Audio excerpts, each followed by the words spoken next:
Hello Titans, welcome to Titan Talks. In this episode we will get to know Miss Jones, the executive director and cheer coach of this year's spring musical, Bring It On. Over the span of 33 years of service as an educator in over 15 musicals and plays, as well as countless other productions for ACHS, she has continued to encourage the love of theater in students for 3 decades, providing a space for students to express themselves through different mediums of art. All of this in time for her retirement at the end of this school year. I'm Aiden Hill, and with me today is Leslie Jones. How are you doing today? I'm doing fine, thank you. And now let's begin with our first question. First off, please introduce yourself, including your official position and responsibilities within the ACHS Theater Department. My name is Leslie Arnetta Jones, Leslie A. Jones, and my official position here is drama teacher. But I have also taught English, public speaking, debate, and 3 levels of theater classes here at ACHS. And my duties in the theater department are Ms. Bachman and I, we switch off the executive director, executive producer roles. In this school year, I was her executive producer and she was the executive director of our fall play. And now I'm executive director of the spring musical and she's our executive producer.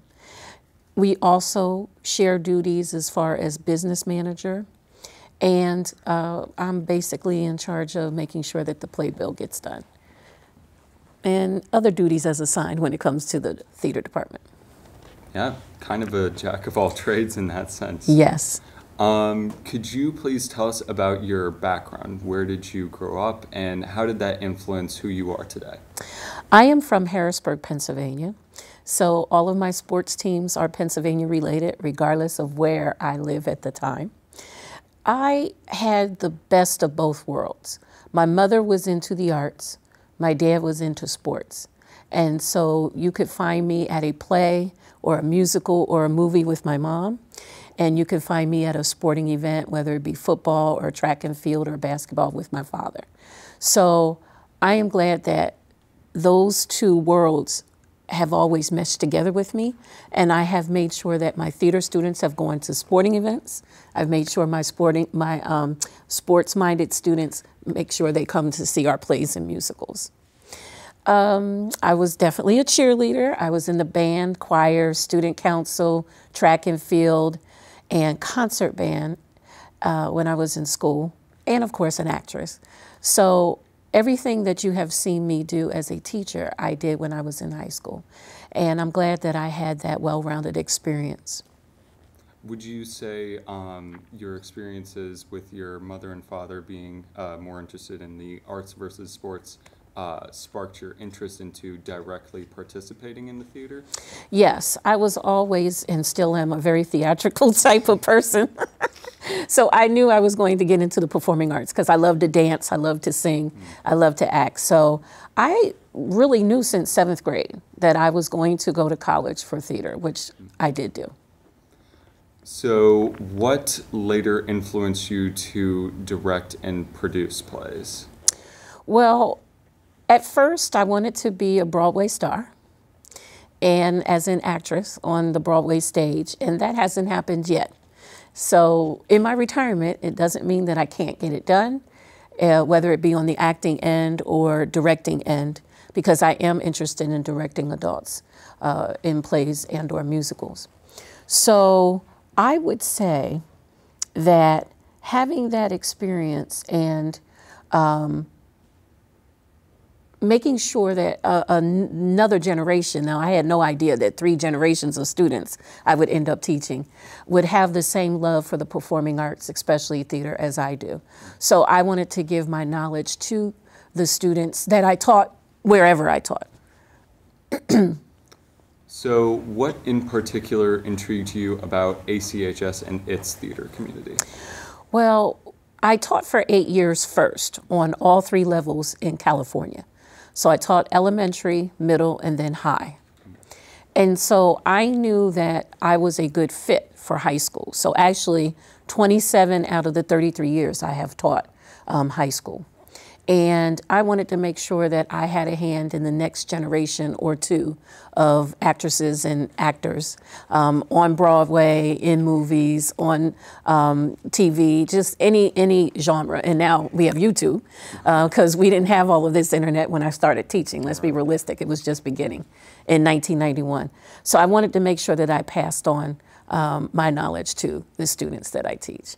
And so when it came time to come back to the East Coast, because I'm originally from Pennsylvania, as you know, I found, and I just found this out of the clear blue sky. It's not like it came to me, this high school called T.C. Williams High School at the time. And I knew that it was a good fit for me because I taught some of the same type of students in California. And so I figured that I would apply and try to get here, and I've been here for 25 years, including with the name change. Right. So across both your time working in California and at our own ACHS, what would you say are your favorite memories working with the student and staff? There's so many because there's 25 worth. Right. Oh, goodness. I think the willingness to try new things. Now, sometimes it's a struggle, and it's a pull and a tug and dragging. But the thing I've loved most about the ACHS staff and its students is as long as you give them the reason why, they are open to do anything that you say or anything that you would like to try. And I'm glad that over these 25 years, and especially the 20 years that Ms. Bachman and I have shared the theater department together, that we haven't really been turned down of types of shows that we want to direct and produce. You know, we had some bumps and bruises a little bit, or we had to change years of when we wanted to do a play. But actually, every single play that I wanted to direct, I did. There's only about 4 plays that I haven't done yet. But other than that, I'm cool. So across all the shows that you have been a part of in your time as an educator, which one was most challenging to direct and why? Well, actually, there's 2. Dreamgirls and the one we're doing now, Bring It On. Yes. Now, Dreamgirls, we definitely had the singers for Dreamgirls, but we had to get the students up to snuff as far as their dancing. And depending on the school year or groups of students we have, depends on the level of dance that they have. So that was the main challenge with Dreamgirls, but Dreamgirls came off like a hitch, as our shows always do. With Bring It On, obviously we're dealing with cheerleading, we're dealing with stunting, we're dealing with tumbling passes, we're dealing with characterization, we're dealing with choreography as far as dance choreography. So this show has been challenging because we have to get the students to buy into, hey, you may have a weakness in this area, but you have strengths in this area. So now let's work on this weakness so all of you together as an actor and actress can have strengths. And so every student that is in this show, they bring their strength, they bring their weaknesses that they have brought up to strengths, and that's what I love. So yes, has it been a challenge? Yes, but the students are doing great. It's kind of interesting that the 2 most challenging plays are like directly correlated to dancing and choreography. Yes, yeah. Yes, because my charge, and I'm saying this to the camera, my charge is to keep the dancing going, okay? We have years where there's dancing, and then there's years where there's not as much dancing. And if I would say something that needs to get consistent with our theater department is to pick plays and musicals that have dance in it.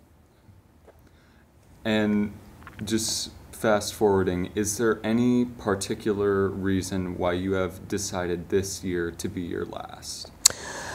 Well, I think it's time. 33 years is a long time. Yes. I have had no breaks in my teaching, so 33 years straight. The only break that I had, semi-break, was when we were home teaching, and I taught you on Zoom. So other than that, it's been 33 years, 2 different high schools, 2 different states, California and Virginia, many, many generations of different types of students. And I am still in touch with some of my students in California, and I'm still in touch with some of my students here, obviously in Virginia. And so it's time for me to move on. As you know, I'm into social justice, and I am looking at a way to fuse social justice and theater together. And I can't do that new avenue that I'm interested in and still teach every single day. So it's time for someone else to step in and for me to pursue directing, like I said, adults, and fusing together social justice and theater. I think that makes a lot of sense considering like after, or the school year after the pandemic with kind of the hybrid year, you really wanted to get back into the swing of things with Facing Our Truth, which is yes. kind of embellic of like wanting to fuse social justice with plays. Yes. Well, I'm glad you mentioned that because it actually started there.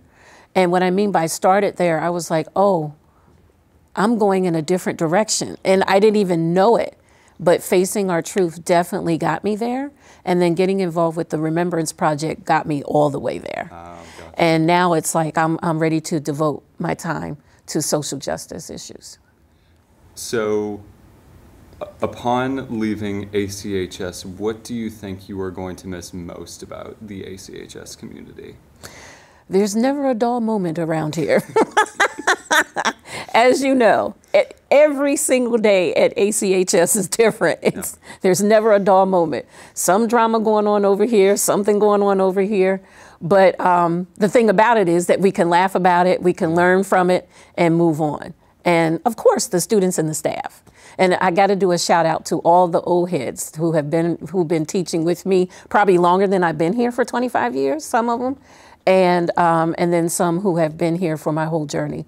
And then, of course, Mr. Lou Kokonis. I am so sorry that he didn't finish out. We talked the first week we came back from winter break, a couple days before he died. And I'm sorry that he didn't finish this whole year out with me. But I always told Mr. Kokonis I was going to beat him out of this building. As far as teaching goes. Right. So at least we started the year together. And besides theater, what other hobbies or activities do you enjoy and pursue? Oh, I love to dance. I love to sing. I love sports, as for those of you who know me know. Right. So I have to shout out all my favorite teams: Penn State, Pittsburgh Steelers, Philadelphia Phillies, Philadelphia Flyers, Philadelphia 76ers. My second team when it comes to basketball is the North Carolina Tar Heels. Wow. And I love to read. I love to work out. And so I'm looking forward to definitely the reading, the working out, and just exploring new things. I love to travel. Yeah. So I'm looking looking to have more time to travel. Yeah. I think that's good. I feel like a lot of people, especially after they've been in a job for a long time, feel that like they don't have a lot of hobbies to pursue, but you have such a full life even with the amount of things you tackle at this school. Thank you. Yeah. Now it's time for some rapid fire questions. What is your favorite movie and or TV show? Definitely The Godfather. So we're talking The Godfather, Godfather 2, Godfather 3. And the third one. Yes. Yes. Not, a lot of people don't like Godfather 3, but I love it. I watch those movies constantly when they're on TV or on, cable. It doesn't matter if it's regular TV or cable. I just love them. That's great. Okay, if you could make the ultimate sandwich, what would be on it? Peanut butter and jelly, Reese's peanut butter, and let's say marshmallows. So with Reese's peanut butter, would it be like the Reese's Pieces? How would you divvy that? Oh no, it would be the real Reese's peanut butter cups, and I would just break them up and put them in the sandwich. That's not a bad idea, especially like a dessert PB&J. I have not considered that before. I'm going to try that later. Well, Elvis has done his rendition as well, so yes. I have done a different one. I have a feeling that this next question is going to play into your answer about sports. What is your favorite number and why? I have two. If you don't mind. No worries. One is 17 because that is my birth date. Okay. And then number 1 because I'm number 1. Yeah, get straight to it. And for the final rapid fire question, would you rather live the rest of your life in total sunlight or total darkness? When I saw this question, I laughed. And the reason being is the way I like to live, because I do like my privacy. All my blinds are closed, and my dad gets on me because he said, "You live like a vampire." But actually, sunlight. I love sunlight. And I'm looking forward to when the show ends, because we all talk about it because we've been here, it's been dark. Right. I can't wait to start getting back into the sunlight. Yeah. I also feel like just with total sunlight, like you can control it. You can go indoors if you There don't you like the go. sunlight. There you go. Well, Ms. Jones, it's been really great getting to know you more and all your contributions to ACHS. Your hard work and time is truly appreciated, and hopefully you will have a restful time with your well-deserved retirement. I'm Aiden Hill with Ms. Jones. Back to you in the studio.